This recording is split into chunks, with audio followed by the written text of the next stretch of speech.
We're not filming a commercial. We are rolling though. How's it going, dude? It's good. You? Good. I'm gonna join you. It's been a minute. Yeah, I mean, Well, gosh.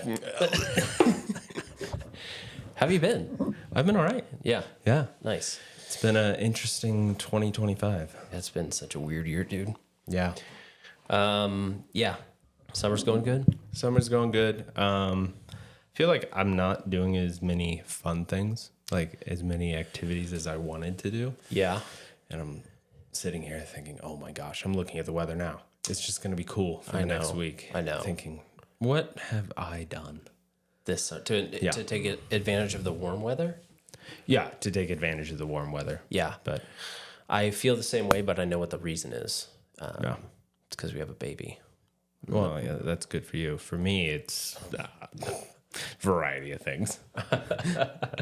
Yeah, it's been an interesting year. Slow start to the year for me. It started to pick up, which is good, but it's kind of like, I don't know.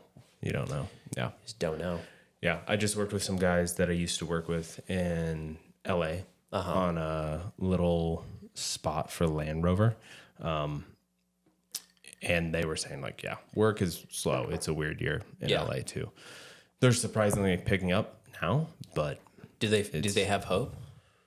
they have some hope. Yeah. Mm-hmm. I think probably more than Denver, Yeah. which is kind of telling. Well, we're always a little behind, Yeah. or a lot behind. But you've worked in both markets. Yeah, I have. So that was like one of the things I wanted to talk to you about is your experience in LA and that market, but also, comparing that to Denver. I'm sure it's a bunch of different ways, but for the people out there who are listening who don't know who you are, you mind giving me just a quick little intro? Totally. So my name's Sam Hall. I have been an AC cameraman, everything around the block. Lived and worked in LA, got my start there, and then moved to Denver during the pandemic as I was sitting twiddling my thumbs thinking, what do I do? And I've always wanted to move and live in Denver, and made the move. And that was in 2020? End of 2020, yeah, Okay. the very end of the year. So in the thick of the pandemic. Yeah, I would not recommend it if anyone would go back in time and do it again. No. To do it at that, you wouldn't recommend that moving at that time? No. Yeah. No. But I was also trying to escape the chaos of like, well, nothing's going to happen and I can't go out, can't go to restaurants, can't do anything. And there was way more activity, less traffic, less people here. And plus family was here. So my siblings lived here. I mean, LA was like the most locked down city, right? Oh, yeah. By far. Oh, yeah. Like my roommate, while there, he was a surfer. And he's like, well, I'm going to go risk it. I'm going to go out to the beach, see if I can surf. And I was like, good luck, dude. Don't get arrested. Jeez. And he talked to an officer and he said, no, we won't arrest you. Just get in the water. But if you stop, then you might have a problem. If he stopped surfing? No, if he like stopped moving, if he wasn't like in a physical activity, it was the weirdest thing. Whoa. You had to be in a physical activity. So you could run on the beach path. You could bike on the beach path. You could work out on the beach. You could surf. But different counties were weird. Like there was the news about the guy in Malibu who defied the rules and got arrested for surfing in Malibu.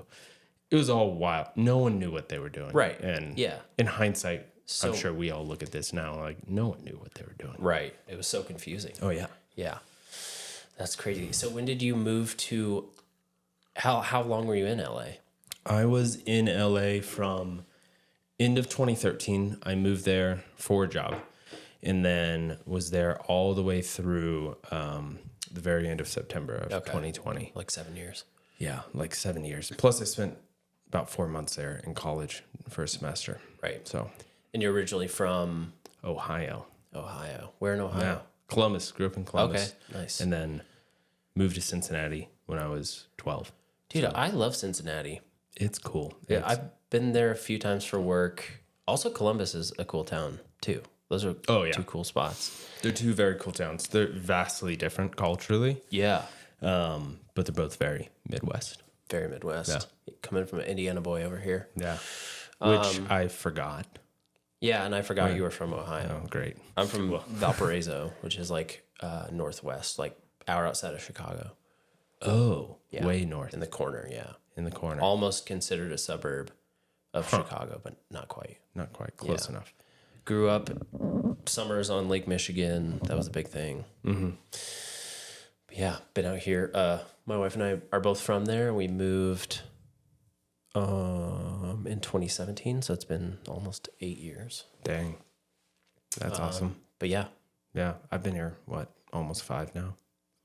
flies And by. I know. I'm like, what the heck? I was in LA 7 years, and that felt like an eternity. Oh, I'm sure. While also going fast. Yeah, And here, very different. yeah. I will throw like a year and a half out because pandemic. Yeah.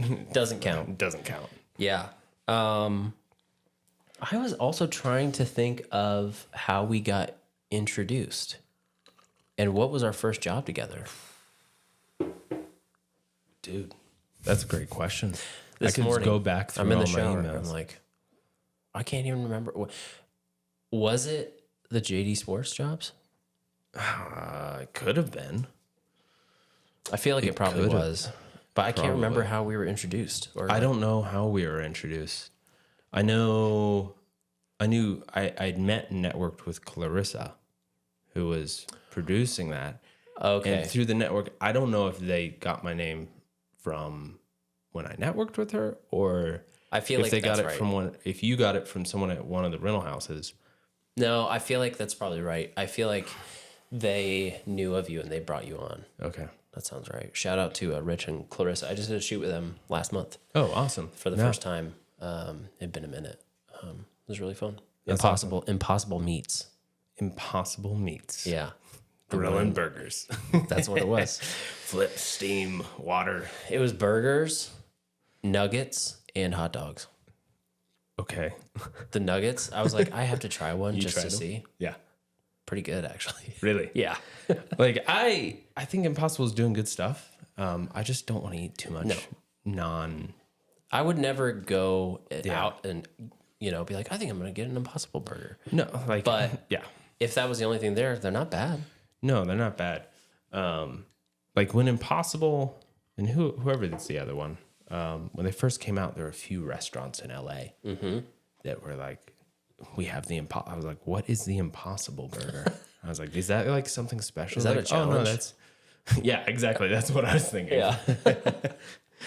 But yeah, they were so small, and now they're all over. Yeah, they're huge. Okay, going back to LA. Yeah, yeah. You're from Ohio. Living in Ohio. What is this, 2012, 2013? 2013. Yeah. Okay. And you decide to go out and was the goal to become an AC? Kind of. It's like that story and journey is kind of varied. So I had just graduated college in May of 2013. What school? Taylor University. Oh, yeah. Yeah, Nice. Indiana. Yeah. Yep. Yeah, liberal arts Christian college out there. We had talked about that. I remember that. There we now. go. Okay. Yep. It's all coming back. Yeah. Isn't that close to Ball State? Yeah, it's like 45 minutes from Ball State. That's right. I actually looked at Ball State too, along with Butler in Indianapolis. And I applied to 5 schools, got into all 5, and I was like, what the frick? You're like, I'm so smart. No. They all wanted me for their film program. I was like, I'm going to follow the money.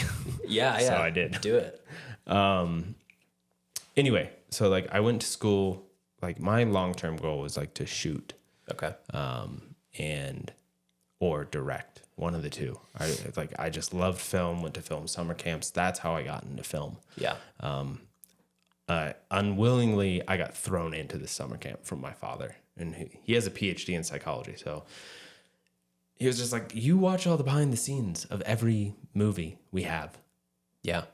Like, there's this summer camp. You should go to it. I was like, no. I'm going to like go into the sciences. And he was like, no, you should do this, which praise him for that.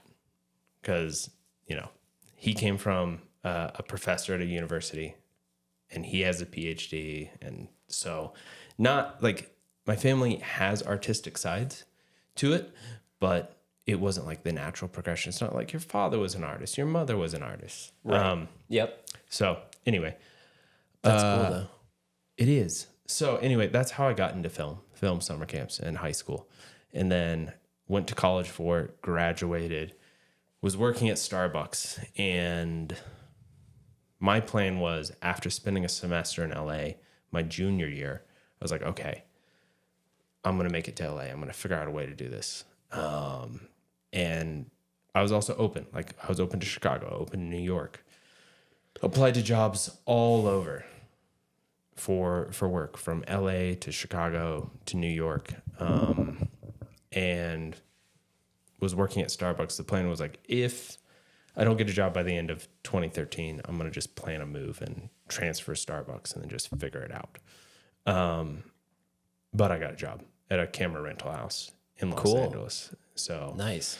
Yeah, that was a wild story. They call me right before Thanksgiving, say, hey, we really liked you. And I thought I wasn't going to get the role. Right. Had flown myself out for the third interview. And wow, that I think pretty much was a test. And I dressed up for it, go in. They're like, the film industry is pretty casual. I was like, yeah, but I wanted to look my best. Yeah. And then I left and I was like, I don't think I'll get the role. Mm-hmm. And it was, the role was a shipping and receiving clerk. And the company was Keslow Camera. They were like a smaller rental house in LA, up and coming. I was hire number 50. So they call me, offer me the job like 2 weeks, roughly, I think, before Thanksgiving. Wow. I'm working at Starbucks when I get the call. I go take the call during a break, listen to the voicemail. I was like, oh, that's sick. Yeah. Got the job. And like planned to call them back the next day, also email them. And so gave my notice and was like, well, what do I do now? How am I going to make this move? But yeah, I was like, I guess I'm going to drive out. Yeah. Skip Thanksgiving. And so just drove out across country.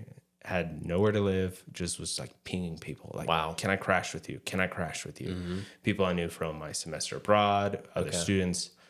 And yeah, LA was a semester abroad at my school, which was wild.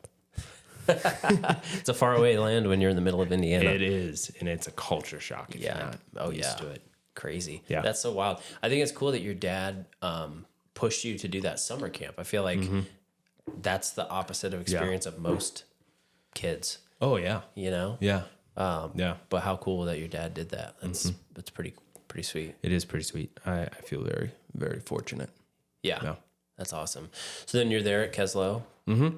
Yeah. And how'd it go? It was great. I knew what it was because I interned at a rental house in Los Angeles before that, which was Burns and Sawyer. And that was my junior year. And it was like, I knew going in, like I would have to learn a lot. Yeah. I'd have no idea what stuff was. Mm-hmm. But at least I knew the difference between an Indy Zero. Have you ever had that joke pulled on you? No. Yeah. So the trick was, and I got this when I was an intern. Okay. One of the techs would say, hey, Sam, the client ordered an ND Zero. Can you go pull this filter? Oh, ND Zero. ND. So neutral density zero. Oh, gotcha. And I spent like 10 minutes looking. I was like, it's in none of the drawers or in any of the shelves. I come back in there. They're like, gotcha. Nice. Just clear filter. ND clear Zero. Filter. I thought you were saying Indy Zero. And I'm like, I don't know what Indy Zero is. Indie film. Yeah. No. Gotcha. ND Zero. Yeah. That's a good one. Yeah, it was a good one. Should like ask my ACs for that next time. Yeah, you'll see. How smart they are. Yeah.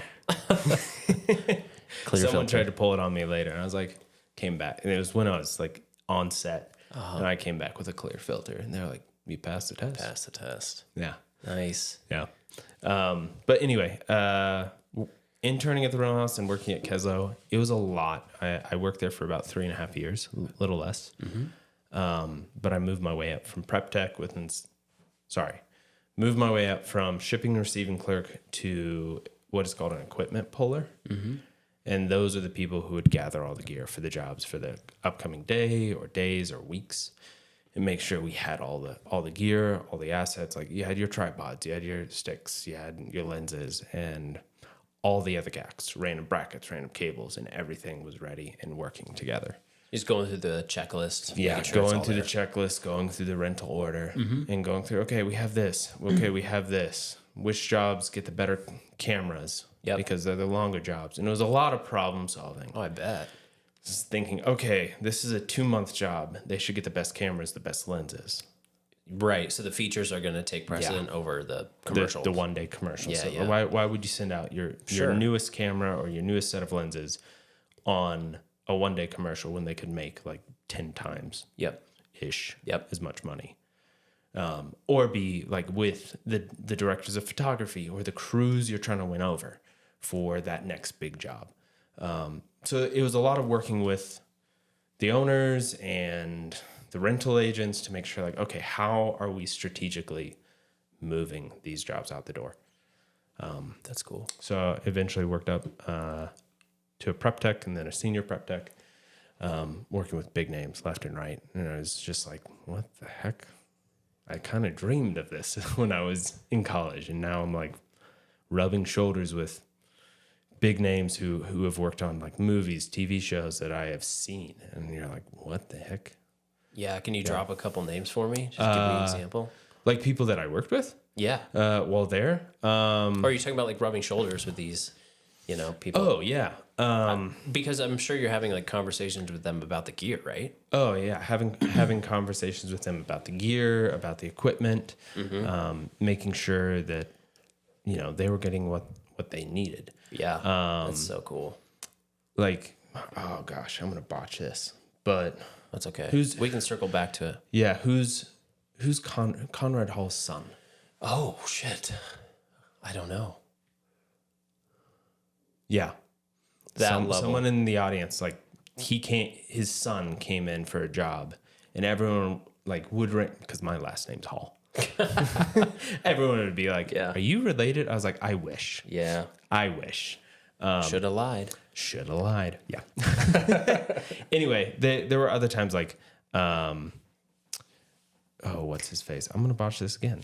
I'm just like, all right. Anyway, the DP who shot The Matrix, he came in for a lens test. Oh, that's going to bother me. I'm going to look that up. It's Paul. Is it Paul?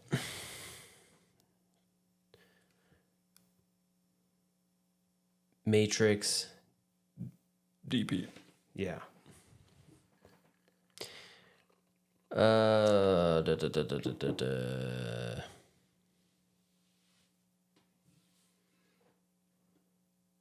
Here we go. Pulling it up. Bill Pope.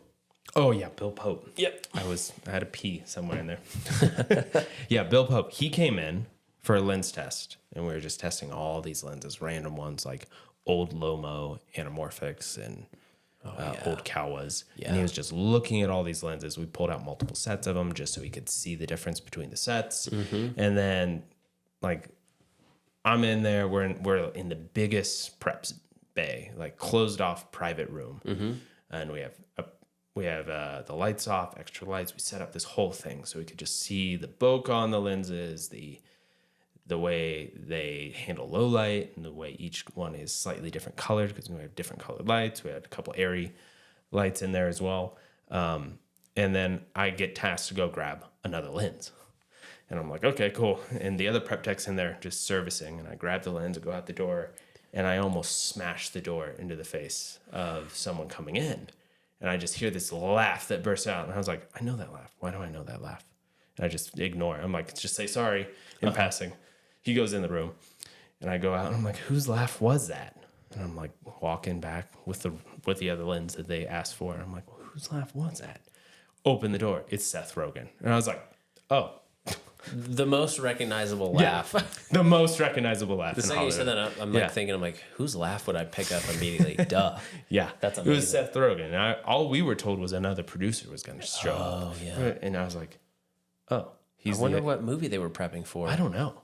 If he was a producer, we could look it up, I'm sure. I know, we probably could. Yeah. I don't know. We didn't get the job. But like that was one of the fun experiences. Like I rubbed shoulders with people who work with Claudio Miranda all the time. Dan Ming, I got to talk to him a ton. Alex Carr, who worked with Claudio, and they're all brilliant guys. Oh, yeah.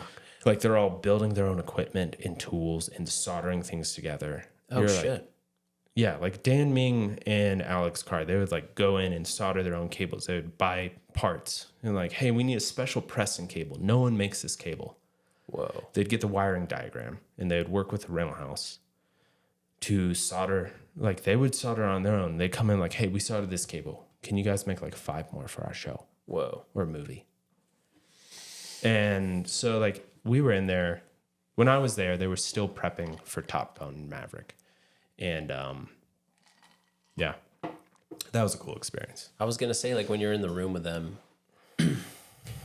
it sounds like there's like this extra level that's revealed to where you're just like, oh my God, just so many more levels. Yeah. But in some way, is it also like, oh yeah, this is, just a guy, just like me, Yeah. you know?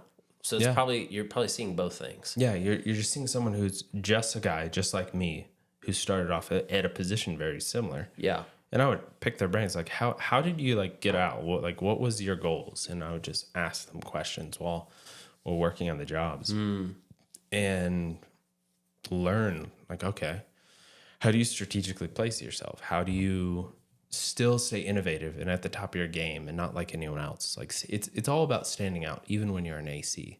Right. Like how do you look at the way you do your role as adding value to the project, not just a job to do. Right. Because there's plenty of the ACs out there who are just like, yeah, we just do a good job and you do a good job. You'll still get hired. But there's the people who are like innovating, looking for new ways to do things and finding solutions for the DPs or the producers on how to get certain shots that they've planned. Like the director wants a certain shot. The DP's like, I don't know how we're going to get that. And you literally just pick the brains of tons of different people. And sometimes ACs would come by and they were all friends because they'd work on jobs together left and right. And other ACs would come by and would be talking to them. Like, let's say Dan Ming, someone would come by and it's like, hey, have you ever thought about doing it this way? And he was like, oh, I'd never. Like that would happen all the time. And they were like, let's see if we can do that. And you got to see that firsthand. Yeah, I got to see it firsthand because I'm there servicing their jobs as they're prepping the gear. Mm-hmm. And it's just like watching them tinker and work and problem solve through like, okay, how do we build this well? Mm-hmm. And why do you do things a certain way? Like shooting a VFX chart. Like how do you shoot that well?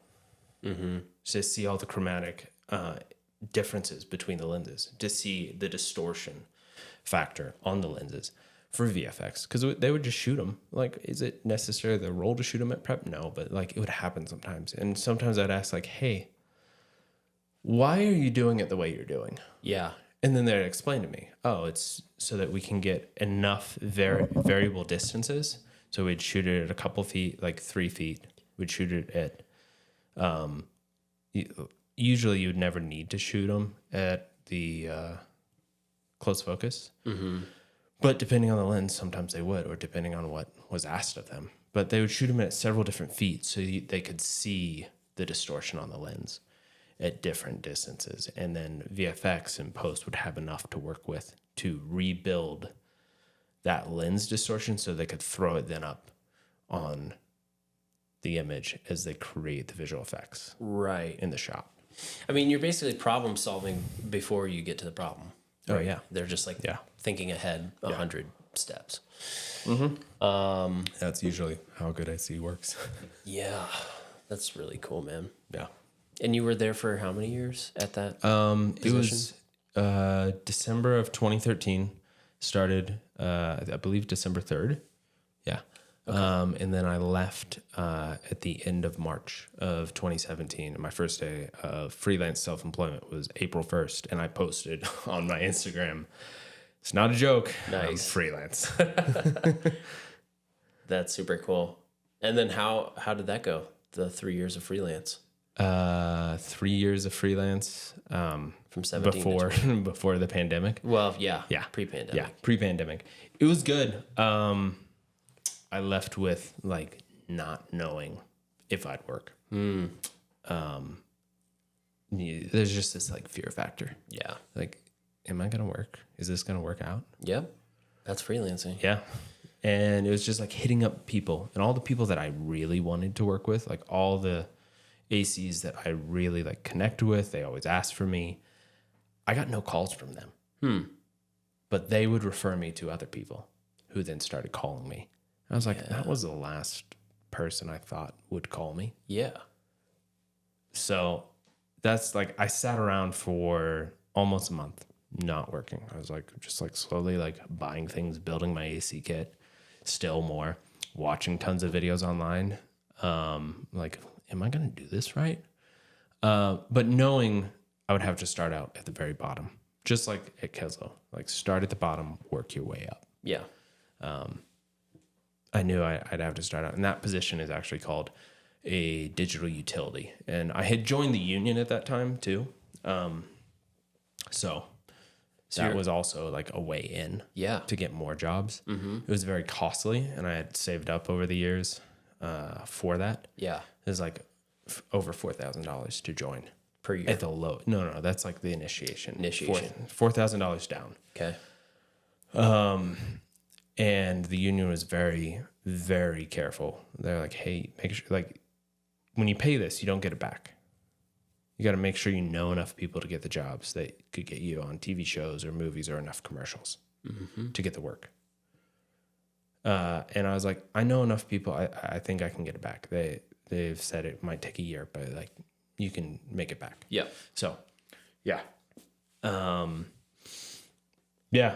So went freelance. It was really good and also really hard all at the same time. Trial by fire. Yeah, it comes in waves. You're slammed, and then there's nothing. And then you're slammed, and then there's nothing. Even now, I mean, I've been freelancing for 8 years, since 2017, and it definitely has gotten easier because you're like used to the feeling of being slow, but it's not easy. No, it's still not easy because you're like, I'm skilled. Can I work? Yeah, please. Please. Yeah. Can I have money, please? Yeah. That's the hard part. And there isn't any matter of networking that will get you a job. Right. In all honesty, like that's probably advice. Yeah. Like you can network to the bone and it won't guarantee you a job. No, it'll help. But it doesn't guarantee anything. No. I can tell you though, if you don't network at all, it really hurts. Mm-hmm. So networking is like a huge thing. When I first started, just a small town Indiana boy. Yeah. When I started hitting people up and be like, hey, do you want to grab a coffee or a beer and chat? Like it felt I was like, what am I doing? Yeah. This feels like really strange. And it felt a little bit desperate. It felt a little bit like, oh, I'm like asking for too much or I'm, but dude, after that's the whole reason for doing this podcast is because I've been doing that and treating it as part of my job. Yeah. Shortly after, I really enjoyed grabbing drinks with people and like picking their brain, talking shop, learning a lot. And after a while, I was like, I feel like this would be beneficial to a lot of people just to chat and talk shop and just because I've learned so much from doing this. Yeah. So it's been super fun. Yeah. And the podcast has been not something that I ever thought I would want to do, but I've been enjoying the process. That's good. Yeah. It's been fun. That's really good. Yeah. What was it like starting out for you? The podcast? No. Like all the way back. It's like DP early days. Yeah. I mean, well, I was in-house at a creative agency for several years and then decided in 2017 to move out here and go freelance full time. Okay. My wife and I are both from Indiana. We decided to move out here. And I didn't know a single person. Didn't have a single connection. Yeah. But just started, sliding into those DMs and, just like meeting people, doing anything I could. I'd take on I've talked about this before. Like I'd take on any job I could. And one of the first ones that I did was a 50th anniversary for like a high school graduation. And I was there with like the shittiest little DSLR event coverage. Yeah. But like this other guy brought me on and then, got paid $50 in cash at the end of the day. And I was like, what am I doing? I just had that moment in the car driving home. I was like, what am I doing? And then You just got to keep at it, and you have to just Yeah. commit to, I keep saying this over and over again, but this is the mantra for me this year, is commit to the body of work. That's from Robert Rodriguez. Yeah. Don't focus on the end goal. Don't focus on the outcome. Don't focus on how people are going to receive it. Yeah. If it's going to be well received or successful, like just focus on the work, keep doing the work, and focus on the process. And doing that, for me, relieves a lot of anxiety when you're worried about how things will be received or if it's going to be successful. But a lot of times, it can lead to failure, but then you just pick yourself up and go on to the next thing. But I mean, for me, starting out, it was those tiny, tiny, tiny jobs. And then one job led to another. And then, after a while, I think I shot my first real commercial in 2019, I want to say. So it took like 2 years. Okay. Yeah. And I was shooting a lot of commercial work at the agency that I was at before, so I had that experience. But when you go down to zero, you got to work your way all the way back up. Yeah. So it took 2 to 3 years, I think, until I was shooting commercials In Denver alone. in Denver. Yeah. Yeah. Were you focused like solely on Denver itself, or were you still pinging your network from Indiana, No, Midwest? Okay. not really. Yeah. I mean, I think I had a couple jobs out here from my Indiana network, like people who were shooting stuff up in Wyoming. But for the most part, it was just Denver. And I made the mistake in the beginning of going to like a production company's website or a creative agency's website and like emailing them. Oh, I did that when I started out. Yeah, And, like, you quickly no learn like response. zero out of zero responses. Yeah. For months, and then I was like, okay, this isn't working. And then I realized, you got to reach out to the people, Yeah. not the company email. Yeah. They won't. Yeah. Either find those people's emails or, Yeah. find them on social, whether that be LinkedIn or something else. Yeah. Yeah. So that was helpful for me.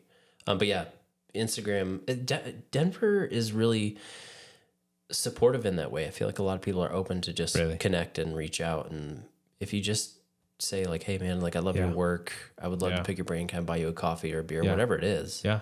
For the most part, I mean, Denver's such a chill city compared to even Chicago. Like people think of Midwest. Like I feel like people in Chicago are way more tightly wound than people out here. Yeah. Well, that's In general, obviously that's not Chicago. I love Chicago, but Chicago's great. It's not my favorite city though. Yeah. summertime Chicago's great.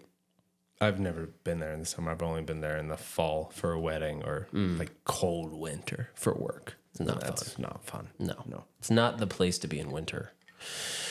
No. Again, don't come at me, Chicago. I'm partial to LA, so Yeah, do you love LA? yes and no. Yeah. There's this. If someone can find it online, they should. I have a photo of it, but there's a street artist in Los Angeles named Wordsmith, and I believe the only way this makes sense, I was in this private neighborhood in Mar Vista. It wasn't private. It's not on a public street. Was in Mar Vista, and on the side of a house is his like stencil art. And cool. He's just like poetry or like couple words. And he like spray paints it on like random streets, like just on the sidewalk or on electrical boxes or sides of buildings. And on the side of this one, it said, "Dear LA, I love you. I hate you. I love you. I hate you. I love you." And that summed up my entire experience of like love and hate all at the same time. Hate the traffic, love the opportunity. Hate the chaos, hate how much of a grind it is and how everyone is trying to get work together all at the same time, but also love the weather and love like the camaraderie in that community. It will always hold like a really, really special place. That's cool. Yeah. Yeah, I've only worked in LA briefly a couple times. I haven't had a ton of time to spend there, but that's kind of the vibe that I got. Yeah. Yeah. Yeah. A little bit of everything. Yeah. Food scene, amazing. Incredible. Here, I'm like, nope. There's not a lot. I mean, Yeah. we got In-N-Out down the street now. Well, that's California. Exactly. I will That's say LA. there are a few good restaurants here. They're just a lot harder to find. Yeah. What's your favorite? These days, yeah. What are some go to Denver spots? There's a taco truck not far from you. Oh, okay. Yeah. What is it? It's called Pancho's Birria y Mas. Where is that? It's off Alameda. Okay. In like Sheridan area. Okay, Sheridan at Alameda. Yeah. Okay. So that one's good. Okay. Other spots, like, I think for a vibe, Lady Nomada Yeah. is really fun. Yep. Food's not excellent. Dude, there's one 2 minutes from here. Food's not great. Drink's not great. Vibes 10 out of 10. Vibes up there. They've got it. Yeah. And they're selling you on the vibe. Yeah. Yeah, you pay for the vibe. I would say Bird Call is far better than Chick-fil-A. I haven't been. Oh, hands down. You got to go. Okay. Where's that one at? Chicken sandwiches. They're a chain across Oh, Denver. how have I not heard? Yeah, Bird Call. It's awesome. Okay. Chicken sandwiches, and they have seasoned tater tots. Yeah, that's good. It's going on the list. Yeah, that one's good. I'm a big taco fan. Don't love Uno Mas. I'm like crapping on all the. Well, Uno Mas is gone. What? Yeah, the one on 6. Oh no, not that. I'm thinking of the one over off Pearl in Platt Park. That one I don't know about. Yeah, Okay. yeah. Uno Mas R.I.P. There's a different one. The one I'm thinking of. I can't remember what it is now. Oh shoot. Anyway. Trying to think. Chaos Pizza, decent. Sexy Pizza, I love it. Yeah, it's great. Yeah, there's El Matate is a good taco shop actually. Okay. That's in University area. That's good. Okay. Gotta try them all out. Yeah. Anyway, talk shop, not food. We can talk food. We can talk whatever we want. Coffee scene. The coffee scene's on its way out, and this is quite good. Little homemade brew. One thing I was going to ask you about is the film Elevation that you were on. Yeah. I saw you posting about it a few times. Yeah. A couple years ago now. Yeah, a couple years ago now. What was that? That was 2022. Okay. Yeah, fall of 2022. Yeah, I mean, tell me all about it. It looked Yeah. like a pretty cool It was project. It was a really cool project, really big production. We worked with some really talented folks. So the production and the producers came out from Los Angeles, and they were using the tax incentive in Colorado, which is really small, sadly, to get rebates to work here. And so the director, this is what I heard. I don't know like how true it is, but he wanted to shoot in Colorado because he liked Colorado, knew people in Colorado, and was pushing for the look of Colorado. Okay. Like the mountains looked very different. They could have shot in Salt Lake, yeah. Those mountains, it could have just doubled. That would have been fine. Sure. But they wanted to shoot it in Colorado.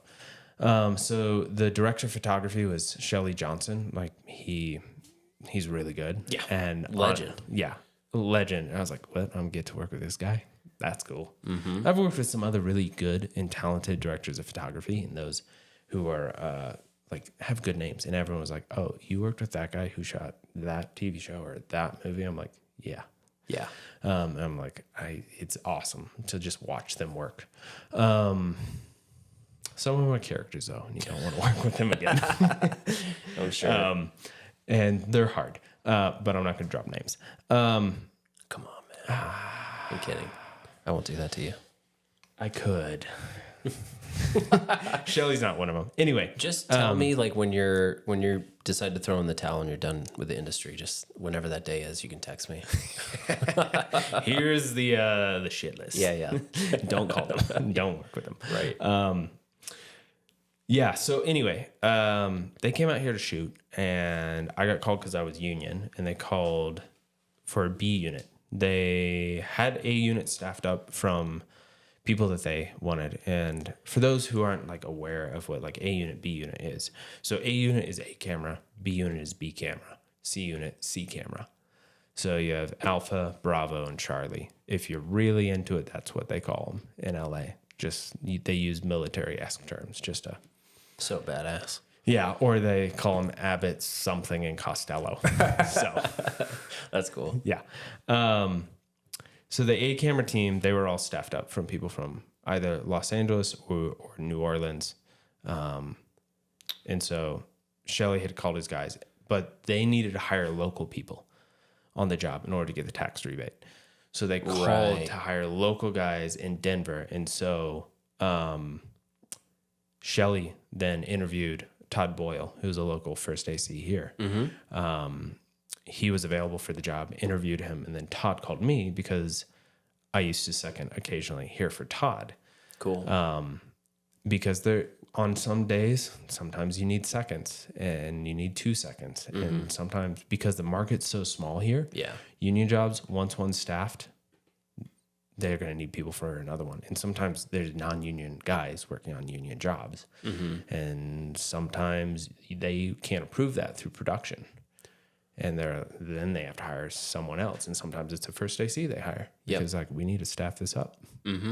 So anyway, in Los Angeles, like 2019, I was already transitioning into firsting after having been a second AC before and having worked up from utility to second AC. And then I was starting to first AC. So when I moved here, I was like, look, I'll do both. I'll just kind of like fall into whatever is needed. So like Todd called me, he was like, I know you're firsting, but like, do you want to work on this job? I was like, yeah, for like 2 months of work. Yes, I'll come work on this job and you're great to work with. So yeah, of course. So I got the opportunity to work on that job. They took us all around. Like we shot on location at Copper. We shot up in Boulder. What is that small little town? It's like at 8,000 feet. Oh. Where? It's outside Gold Hill. That's what it is. Gold Hill. Nice. Yeah, so we shot there, and we shot in Idaho Springs. Then we shot down in Boulder. Yeah, it was crazy. And I had just come off working. This is the funny part. I originally was booked on HG TV shoot for a house building show. Nice. And then I get the call right after I get booked on that. That was supposed to be like a 2-month job. Wow. And I was like, get a call from Todd. I'm like, well, the money's better over there. I'm going to take that. The HGTV people were pissed. And I'm like, that you bailed. Yeah. I was like, I'm sorry, dude. Go find someone else. I'm not a reality guy. Yeah. I don't blame you at all. Yeah. And one of the ACs is like, Sam, I don't blame you at all. Let them be mad. Yeah. It's HGTV. I know. I was just chasing, like someone calls me. I was like, yeah, I'm available for work. Yeah. So I started prep for that, and we shot all over. And the premise of the movie, I haven't seen it yet. Come on, man. It's been out for a while. I know. I heard bad stuff about it. I was like, I don't want to. I did too. I haven't seen. I saw a trailer for it, and then I was like, oh, that's the one Sam was on. I should check it out. And then I looked at the reviews. I was like, I did too. And I was like, beautifully shot. That's not a problem with Shelley. But like, even while we were on it, Todd and the rest of us, we're all like, you kind of picked up those. Yeah, we're like, this is not well written. We're like, this is a weird story. We're like, we don't really get it. Is it like aliens in the mountains? Well, like while we were on it, we were trying to figure out, are these aliens or are they robotic? Because based on the story, we're like, what are these? This is like post-apocalyptic. Right. And they're like running from these invisible creatures like we can't see. They're explaining like, oh yeah, in this scene, we're going to have like them blasting off. And you see like some like dirt fly in the background. And you're like, what is that? But you had Captain America on the set, right? Yeah, we had Anthony Mackie. And that's pretty sick. Yeah. Yeah, it was sick. Nice. So that was fun. That was really fun to just like work with, A-lister. Right. He talks all the time. Oh, yeah. He's always telling stories. That's cool. Like one day between shots, we're in the middle of the woods in Copper and we're like setting up, switching lenses, changing the position of the cameras. He's just talking to the costume and art department, talking about how you prepare a possum in the South for a stew. And we're like, what? I look at him and I'm like, what are you talking about? Like and he was like, stew. Possum stew. Nice. I was like, what? That's so random. That's cool. Yeah, but he made it a point to know everyone's name and then give everyone a nickname. Oh, that's cool. Yeah. He just called me Mustache because I had a mustache back then. Nice. Stash. Yeah. Yeah. It was great. Good job. It was funny seeing all these guys struggle at like at 5,000, elevation. Yeah. 10,000, 8,000 feet. Like shooting at Copper, they're all like out of breath. And I'm like, Cast and crew? Oh, everyone. Yeah. Yeah, everyone from out of town. Yeah. Yeah. We were all struggling when we were filming on the side of Copper. Sure. We were like up near the bottom of one of the lifts that was on the far north side of the mountain. Yeah, you're like at We're like just 10,000 feet. Yeah, nearly 10,000 feet. We're just like struggling to get up. Yeah. We gotta walk to that field. That's like 200 yards. Mm-hmm. I've been on some of those shoots, Yeah. and then the out of town. I can't remember what shoot it was, but it was like one of the creative directors couldn't make it to the top of the mountain, so he just wasn't there for half of the day. You know? Yeah. We're just like, oh shit. Yeah. But that job was really great. It was really fun to watch Shelley work. He's a class act. Just That's watching cool. him like work and problem solve. And be like, oh, we can't do that. Okay. Let me think what we're gonna do. Just like being able to roll with the punches so calmly, because there's like, I'm sure you see it, like characters within the industry who freak out when you can't do something. I mean, that happens a lot. Yeah, it does. Yeah. Yeah. And you see it all the time in Hollywood. And I'm like, I would work for this guy any day. Yeah. Just how calm. And he would say goodbye every day. It's like, all right, thanks, guys. Bye. Do you think that's maybe one of the defining factors of working with these guys who are just at the top of their game and at the top of the industry? Do you think it's like problem solving? Do you think it's attitude? Do you think it's demeanor or communication? Is it prep? Is it everything? Or are there certain attributes that you are just like, damn? It's not this all the time, because I've worked with some people who are complete jerks and at the top of their game. Yeah. As well. Sure. And I'm like, who are you paying Right. to get these jobs? Because you're not very nice. But for some people, it's like, if you do a really good job at your job, some people just freaking hire you. No matter what your character Right, is. yeah. But you do see the similarity of people who work really well and really class acts. They will always follow the same crowd. Like the 8 camera first on the job was a guy named Gabe Pfeiffer, who before the job, he called me too. And I was like, why do I have this guy's number in my phone? I answer it. And then afterwards I look at my phone. I was like, oh, I did preps with him at Keslow. Cool. And I tell him later, I'm like, hey, so I was a kid at Keslow years ago. He's like, what? And then we start talking about the job. He's like, well, I'm glad you're on this. And he was on Elevation. Gotcha. Yeah, Okay. yeah, he was on Elevation. He was the 8 camera first. Okay. But back to your question, like what defines these people?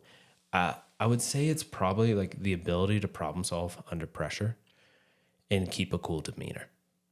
Some of the best people I've seen are able to problem solve, figure out a solution, do that under pressure, and then also either convince the producer or the client or the director, like, hey, this is why we have to do this.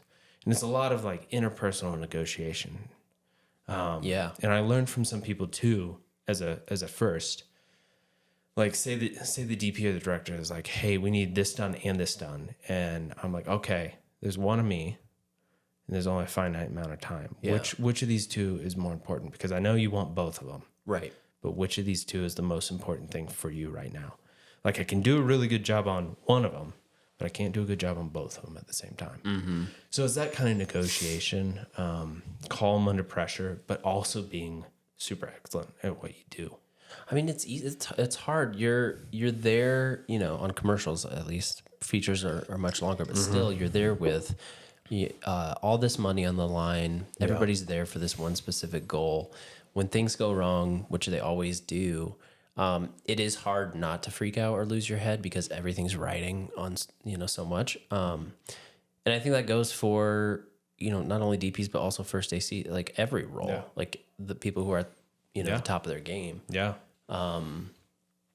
Yeah, that's cool though. Yeah, it's like we could go back to like Dan Ming with Claudio Miranda. I remember watching him and those crews prep for jobs and just seeing the intricate details that they would go to like try to pull off the most incredible shot. Yeah. Like they were building rigs that were then getting sent to the military to get okayed to then be able to be mounted to the side of the fighter jets.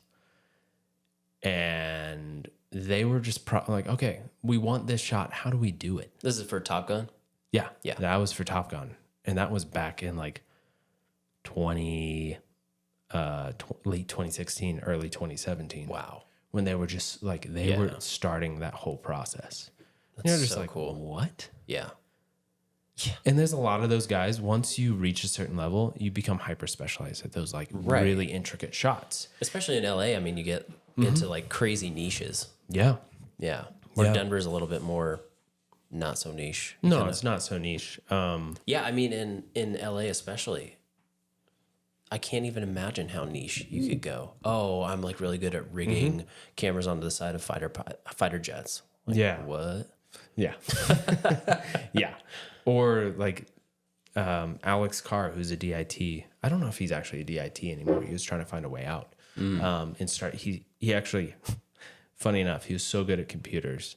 He broke into the back end of the software of cameras and hijacked them. Camera software? Like broken through the license. Oh. Yeah, and so he created a little remote control to allow you. Like there were some cameras, like Airy cameras, that had a remote on a cable. And he figured out a way how he could break into the back end of that software. He created a remote so you can change settings remotely. So if you had it like rigged super high, like in like a crash housing or on a crane. And this is before like the app or the Bluetooth. Before the app and the Bluetooth.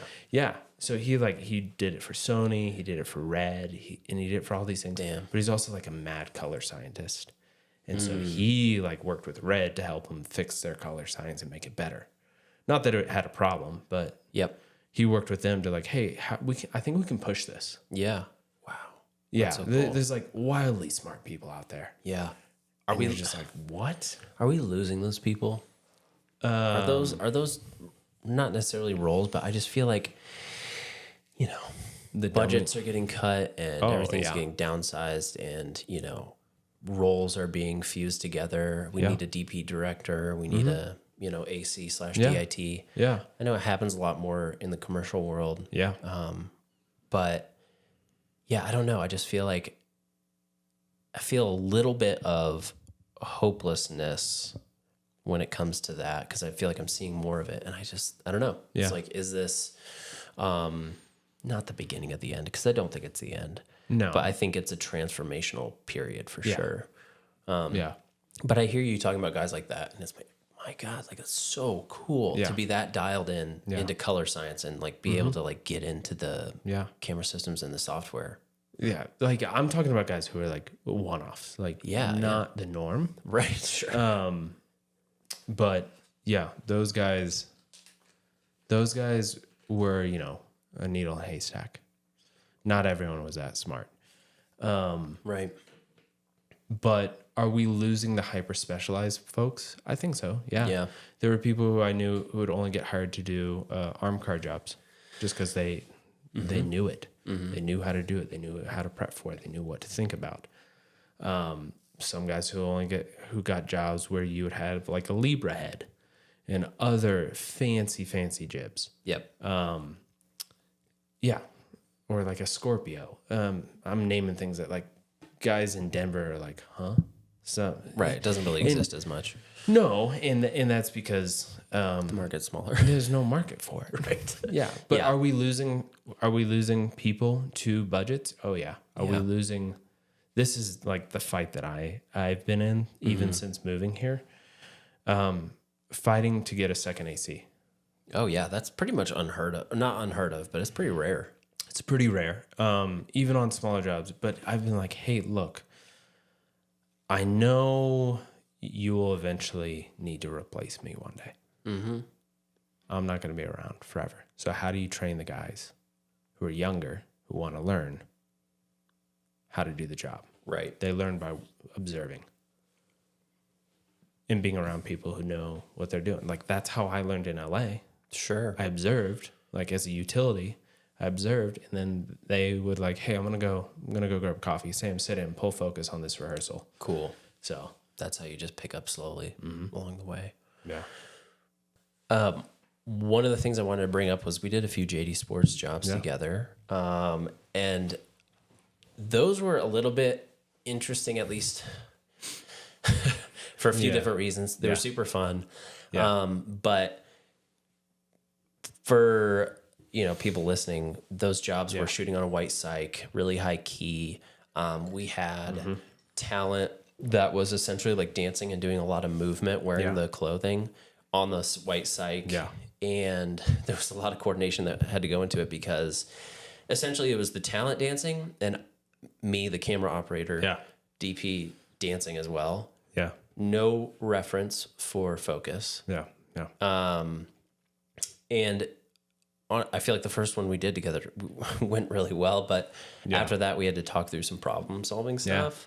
Yeah. And one of the things was just like, if I'm dancing and meaning like moving the camera in and out, side to side, really quick, like not planned, spur of the moment, camera's moving, talent's moving. We're also doing a lot of ins and outs to where like we're going to white and then we're coming in and you have to pick up focus right away. You have to hope you know where that person is based on the reference. From like a AC's perspective, I just wanted to talk through like what our communication was, what that was like. Because the first one we did, it was kind of just feeling it out. But after that, we wound up going to comms. Yeah, smart move, which helped a lot. Yeah. And then I was able to kind of be like, all right, Sam, moving in, moving out, stepping back in. I'm gonna move left here. Like keep focus on this and let it blur. Game changer. But for you, like pulling focus, like when you see the job, is that? Or are you just like, oh shit? No. Maybe a little bit. I know it, like when you're not on like a wide lens, when you're like, oh, let's go to 75. And you're like, oh, sure. Just for those who don't know, the tighter you go on the lens, the less forgiving focus is. Thank God we were shooting on like 21 the whole time. I know, right? I think you went to a 50 once, and I was just like, oh boy. I asked you to bring your 12 Rokinon. Oh, yeah. And I think we used it a couple times. Yeah, which I was like, I never thought this would happen. But we did. This is a inexpensive lens. We had a set of ultra, no, not super. They weren't super speeds. They were they ultra primes? No. Ultra primes, yeah. Really? Yes. They weren't the compact primes, though. No, they were the Zeiss Airy Ultra primes. Yeah. Okay. That's a heavy lens for a gimbal build, which is inherently not the funnest. I don't operate gimbal a ton, but when I do, I know enough to do a good job. But I don't consider myself like a gimbal op. Yeah. But anyway. Yeah, that's that gimbal opping, like that became a hyper specialized field and role. Yeah. I saw a lot of that in LA. Either Steadicam ops who then became gimbal ops too, or gimbal ops who just decided like, I'm just going to become a gimbal op, get really good at this, get hired for this, and they do. And like I have a couple friends in LA who do that. But R.I.P. their backs. Oh yeah, dude, I wouldn't physically be able to do that. Yeah, be steady either. Like my back, I have too many issues. Well, a lot of people are using like easy rigs with like a serene arm attachment, or there's these new attachments that are basically like rubber bungees. And there's a few different companies that are making like bungee attachment rigs. Cool. For gimbals to basically smooth and steady the movement. And essentially what they're trying to do is turn it into a Steadicam. Yeah. At that point. And I'm like, why don't you just hire a Steadicam op? But that's also harder on your back too. Right. I know a Steadicam op in town who basically got out because he was having too many back issues. Crazy. Yeah, it's crazy. I know guys in LA who do the same thing. They're like, nope, can't do this anymore. And that was my original goal when I was like, oh, I want to be a Steadicam op. Oh, was it? Yeah, I took a Steadicam class in college. I'm like, this is freaking fun. Nice. College bought a Steadicam. They brought in, did like an intensive training for a month. Whoa. In January, during a January term. And I was like, I want to do this. Yeah. And that's what I thought I'd do. And then I looked, oh, that is a house. Oh, that is years of working on this. I was like, no. So specialized. I'm going to save my money. Yeah. Glad I did. For my back. Yeah. Because now I'm in my 30s. I have back issues. Don't we all? Yeah. So kids, enjoy Enjoy it while you being can. young. But yeah, like the dance on that JD Sports shoot of you back and forth, like referencing distance can get kind of hard when you don't know the move, when you don't know how the actor is going to move or where the camera is, or exactly like, I think we're like 8 feet ish. And you're just relying on like some focus assist or peaking on your monitor just to like give you that one little slight edge. I would imagine it's a lot of intuition too, just like In a lot of feeling ways. it out. Yeah. You're like, you see how fast the camera, like after one pass, you're like, okay, this is about how fast it's going. Yep. And as long as like anything with an AC and a DP, it is a dance.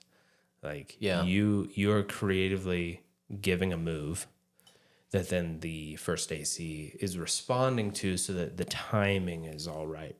Yep. It's very much like a dolly move. Like you have to time it just right in order to get everything in motion.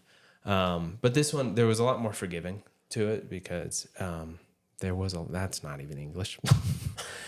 It was a lot more forgiving because I knew we were only going to use snippets of everything. So if I didn't nail the whole focus, like that was all right. But it did make it hard being on a white psych, not being able to really see, okay, how far is he from talent?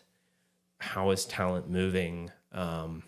Are you keeping an eye? Is it like half eyeballing the screen, your screen, half eyeballing like what's going on? Yeah. I learned that in LA, working with some first ACs on TV shows. I would just look how they positioned, and I was like, oh, that's why they're sitting or standing where they're standing. They're standing right perpendicular. So like, if the action's happening this way, I don't know. Can you see my hands? No, not really. There. So you can see if you're like if the action's happening horizontal this way, the AC would want to be perpendicular to it so we could see distance movement. Just in the middle almost. In the middle. Or like if that's impossible, I would like turn my monitor to like a 45 so I could both see out of the corner of my eye. Right. Like the distance you're moving and at the rate you're moving. While also being able to check my screen. So I could time between the two things. A lot of that is like you want to see lateral movement. And if you can't see lateral movement in LA, like you'll have your second call out marks. Be like 1 and 2 and 3 and 4. Are they calling that out like in your comms? Yeah, you're over comms. And if it's like dialogue scene, you whisper. You're like, oh yeah.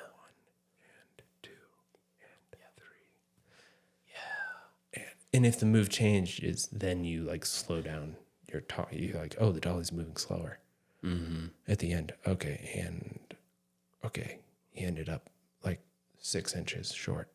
He's gonna be 6 inches. Yeah, he's 6 inches short. Oh, he's even calling out the marks. Yeah, you're calling out like, okay, because if the move changes, you're like, you might only have two chances at that. Scene based on actor timing and availability. So cool. But yeah, a lot of it is like a dance between like looking out with my eye, seeing where you are in movement, and then looking at the monitor and be like, am I in focus? But when you do it enough, you kind of get a feel for, okay, I got to move the knob about this much based on this lens, based on the movement that I see.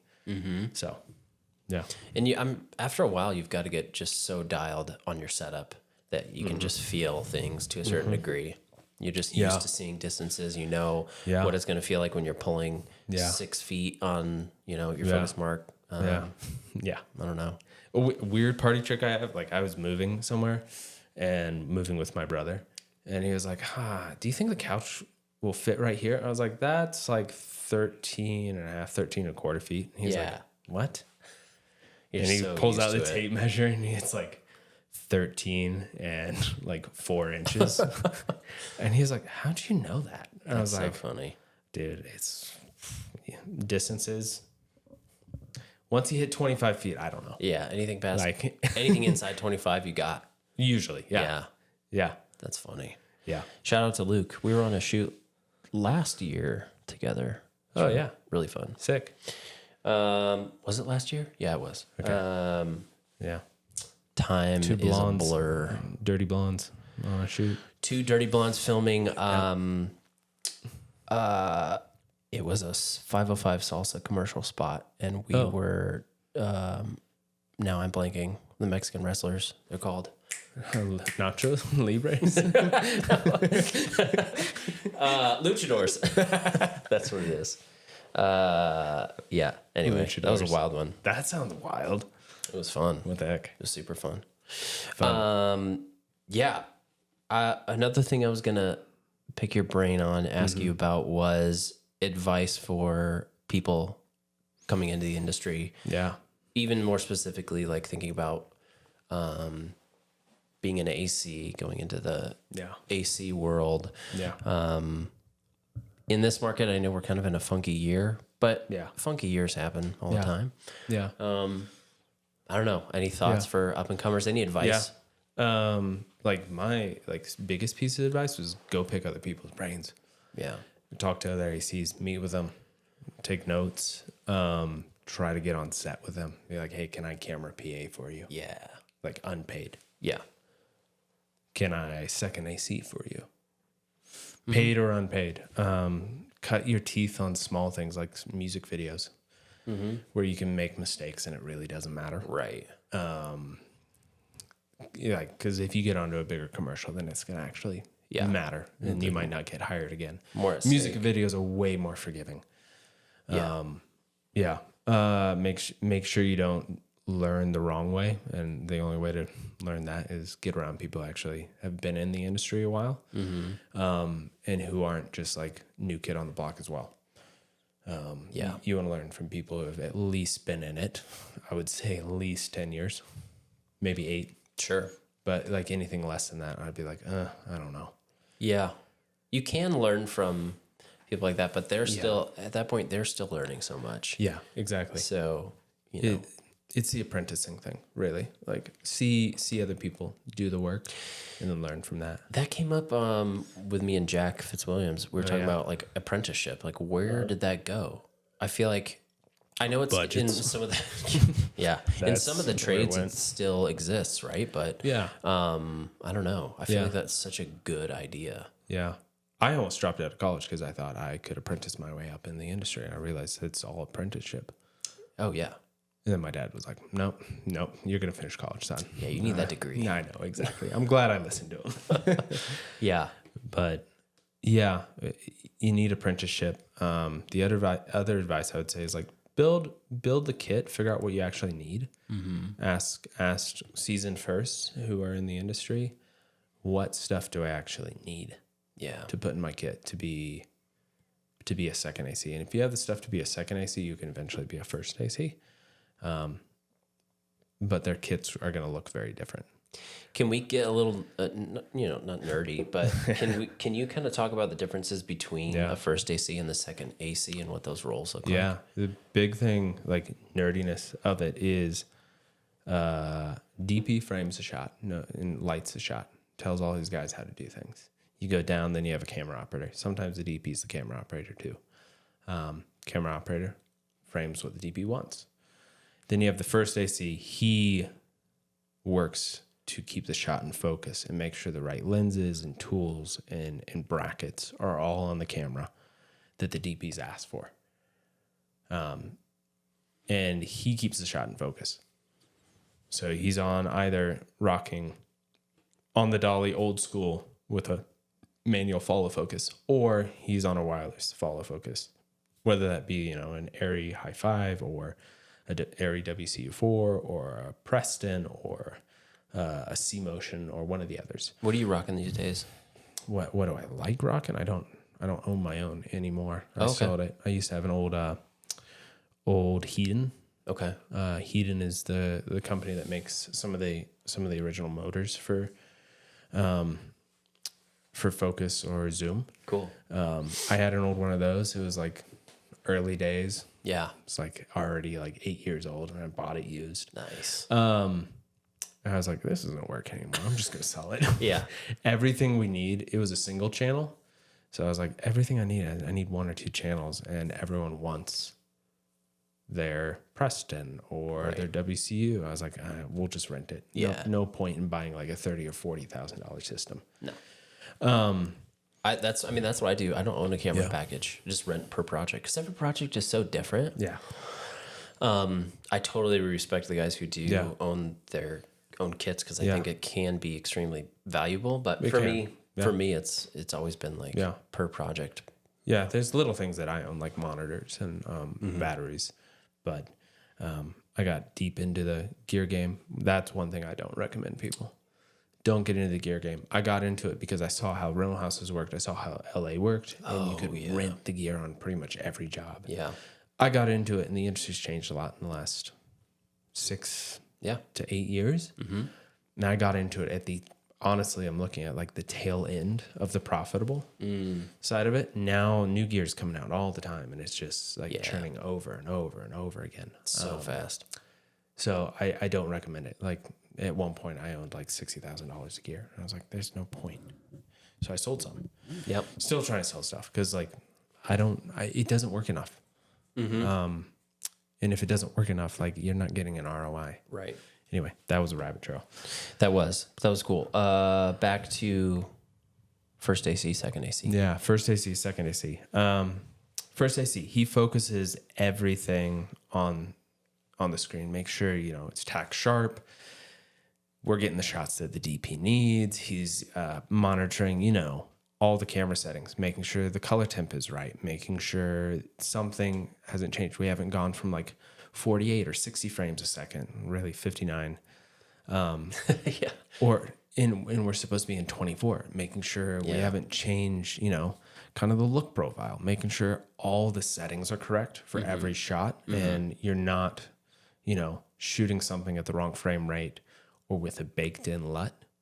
And that's allowing the DP to focus on the frame and the lighting and a million other things because he knows that you got their back and it's a system of double checks all the way down to every position. So like that's what the first AC does, and he will switch the lenses. He'll take the lens, put the new lens on, calibrate his motors.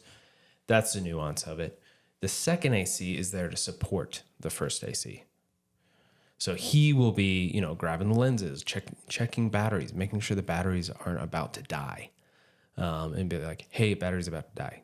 Being that second set of eyes, and then like looking at the first AC and saying, hey, are we still shooting in 48? And he's like, oh no, you're right. Yeah. You're just like, everyone's like a second set of eyes all the way down. Yeah. And then he's keeping track of cards, like logging the cards, logging the shots on the shot list. If there's a super specialized frame we got to get back to, he will measure the height of the camera, write down the lens, what T-stop you're on, what focal length you're on. If you're on a zoom, like where we are on the zoom, measure the distance of camera to subject. So if you have to go back to that shot, and he's also like marking the actors or marking parts of set that need to return to that same spot to make sure like, continuity, well, you're not going to have an issue. And then eventually he goes in with the slate and, says, 2 cameras, scene 104, take 2, common mark. Yep. So that's what a second AC does. And that's like, I cut my chops being a utility and then a second AC and then working my way up to first AC. That's cool. Yeah. Nice. And then even going even further, starting out as a utility, what's that role look like? Yeah. Utilities, they really only exist on movies and TV shows.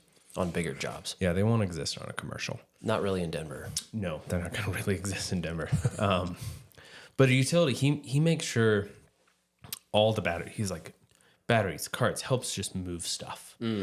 Moves equipment around. You're like, hey, we're going to need the lambda head later. Can you go give it to the grips to build on the rig? Or, hey, can you go grab these pieces of gear?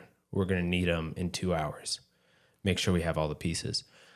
He will be communicating with the rental house, with the producers. Like, hey, we need to ship this piece of gear back to the rental house. Hey, we need to get a new piece of gear.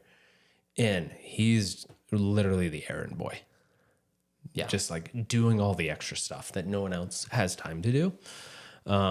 TV shows, he or she, I don't want to say it's only a he, but they will, keep track of the time cards, keep track of all the logs, send the shuttle drives off to post, make sure the DIT or the loader has downloaded all the media and it's getting off to post-production. Right. Keeps tracks of those logs, orders expendables, supplies, and A lot of logistics. It's a lot of logistics. Yeah. Making sure. Communication, keeping things running, thinking ahead. Yeah. Thinking ahead. Yeah. All the time. Yeah. All the time. Knowing where things are on the truck or on the carts. Because not everyone's going to remember where everything is. He's like, again, that extra set of eyes just to go back. So. Nice. Yeah. Maybe one day we'll have one on a commercial shoot. Yeah, I don't know. We'll That's see. basically a camera P at this point. So. Yeah, roles blending together. We're talking about that. Yeah. So, as we all know, like 2025 has been kind of slow. A little slower year. Yeah. Slower year. Yeah. What have you been doing for fun? Like side stuff? You doing any passion projects? You doing any fun little things? Yeah. Yeah. I'm doing a couple.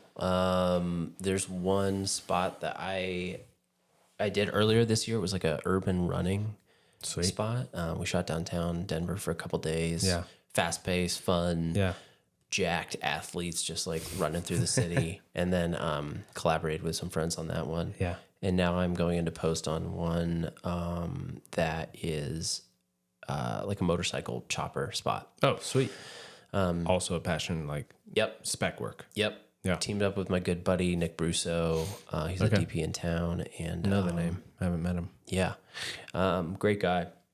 And we shot that in Denver, and now we're going into post. And I'm kind of coming up with a timeline for that. But yeah, Awesome. I feel like passion projects are like a big a topic that keep coming up on this podcast because I feel like as creatives, like we try. You do find a lot of creative fulfillment through our jobs, but also like you're always, I don't know, as creatives, you're always like thinking of other projects that you can do. You're always like thinking like, future. Yeah. Or you're scrapping projects. Like I've shot stuff and I'm like, that's nothing what I wanted to make. I'm gonna scrap that. Right. And it could be like floor. it could be like really good, but because like you made it, like that painting of William Dafoe from The Lighthouse. Yeah. A buddy of mine was painting that, and I was doing like some photo work for him, and it was just sitting on a desk, and I was like, "Oh, dude, this is sick. Can I buy this from you?" And he's like, "Oh." I was about ready to throw that away. He's like, "You can just take it." I'm like, "Oh my God!" Like that. It's so true for me for stuff that I shoot. You know. Yeah. And I'm like, "This sucks. This is You're your terrible." harshest critic. Yeah. So that painting, which I still love, was destined for the trash. Well, it's here now. It was destined for the wall. Yeah, destined for the wall. Oh yeah, right up there. Oh, I have to cut to it later, maybe. Yeah. You can show it later. Once I get budget for a camera operator. Budget for a camera operator. Yeah. What about you? What kind of stuff have you been working on? Oh, geez. Lifting. That's what I've been using my time. Hitting the gym? Hitting the gym. Nice. What gym do you go to? Go to a gym called Choose. Okay. Yeah. Where's that at? There's one not far from me. It's like Monaco, Evans area. Okay. Yeah. That's the one I go to right now. I'll probably go to a different gym once I move, but that's also what I'm doing by the end of this month. Moving? Oh, yeah. Where to? Yeah. My brother's place, actually. Oh, sick. Yeah. Englewood. Yeah. No, it should be Heading good. down to the wood. Yep. Somebody said that to me a couple years ago. weird. Like, yeah, dude, I live down in the wood. I'm like, what? I have friends who are like, that's Inglehood. Oh, yeah. Other stuff I'm doing, I'm going to revive this. Okay. Doing some stickers. Okay. I gave you some already, You did? right? Yeah. Yeah. About so last year, like, maybe? I got these stickers. This is a we hot got here? ticket item. Oh, If you yeah. can see that. Here, I'll hold that up Yeah. for the. What do we got? Yeah. Nice. That one is the biggest one. Are you selling these on like your website? Yeah, or? so I made a website for them. It's called secondsticks.co. The Instagram is @secondsticks, but that's the number 2 ND. So second sticks comes from, second AC's term where you miss the slate Right. and you weren't recording and audio was, so you say second sticks. Second sticks, please. And yeah. So there's a lot of fun ones. I like it. Like not your cart, not your food tray, not a touch screen on those. So I love it. The biggest, I'm going to be making more. I have some other ideas for him. Kind of put it on pause for a time. But you're bringing it back. Yeah, but I'm going to bring it back. But Where this can is my people favorite. Find these? Online. Okay. Go follow the Instagram. What's your Instagram? Second Sticks, the number 2. Okay. Indie. .co. And then this one is warning. Failure to plan on your part. That is a phrase all over. Does not constitute an emergency on mine. And I gave this to a producer once, and she was like, "Are you saying this about me?" I was like, "No, I'm saying this about the client." Oh my God, that'd be so ballsy. You're like, I hated working with you. Take this sticker. Yeah.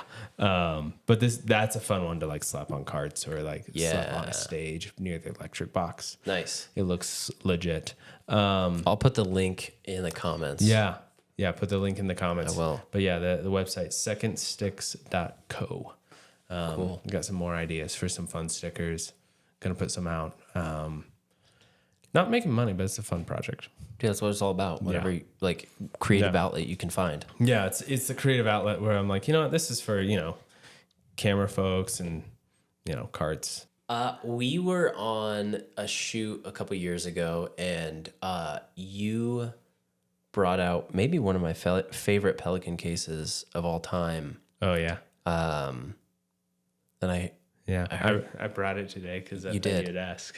let's show the people. This is the Pelican. Guys, if you hire Sam as your first AC, this is what you get. You get a Pelican case, and it is. They can Here, I'll see swing that, this right? way. Yeah. Probably smart. It's labeled spices, and it's full of hot sauces. Custom. Yeah. Custom hot all the sauce way. case. I got 2 layers too. Yeah, this made for a really fun lunch experience, Yeah. and everybody loved it. It's honestly the only reason I did this was because I was sitting around realizing every breakfast I want hot sauce. Yeah, there you go. Yeah. Yeah, It is. greatest Pelican of all time. Here it is. That's the GOAT. Yeah, the goat of Pelicans. It was a hit on Elevation. The guys Oh, I bet. They blew through like 4 of my bottles. And I was like, they're like, "Oh, we got to buy you a new one." They never did. I'm like, whatever. Of course not. And you're up in the mountains. How do you restock that puppy? Yeah, $19 hot sauces at the Yeah, convenience store. I I don't know.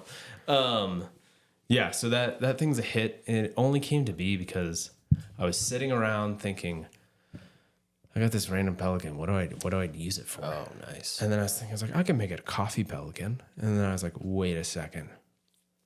I always want hot sauce on my breakfast on set. There's never hot sauce. Right. They have terrible choices. Yep. So, Spices case came Problem to be. solved. Came to be, problem solved. It's a hit. People love it. Or people are just like, Sam, you're weird. That's what I got on my last job. Oh, Two weeks ago, I Just brought got a it. raised And eyebrow? they were like, why do you have this? And those are guys I worked with for like 4 years in LA. Yeah. And I was like, Dude, this is fucking awesome. I was like, to relax. you don't get it. Yeah. If you don't get it, you don't get it. I was like, whatever. That's I so enjoy funny. it. I brought it for me. Yeah. You don't get anything. I'll never forget that. Yeah. Well, dude, thanks for coming on. Yeah, dude. Thanks for having me. Loved picking It's your fun. brain. I think it was fun just talking about especially the relationship that the DP has with the AC and Yeah. just diving into that whole world. It's fascinating. Totally. Yeah. And yeah, dude, it was Yeah. fun. It's fun. We could do again. Yeah, I'll see you on the next job. Yeah. I'll see you on the next job, or I'll see your next job while I'm on a different job. Yeah, either on or. socials. We've been ships passing in the night on when I've hit you up like the last 3 or 4 times. I know. It's either I'm already booked, But that's how it goes. but I've been booked on I think the last one I was booked on like a big national campaign that had a big name football star from Denver Oh, yeah? in it. Yeah. Nice. Can't say anything because that's on NDA. NDA. You can tell me once I cut. Yeah, totally. But yeah, Yeah, no, this was fun. it was super fun. Thanks for having me, dude. Yeah, thanks, dude. Yeah. All right. Awesome.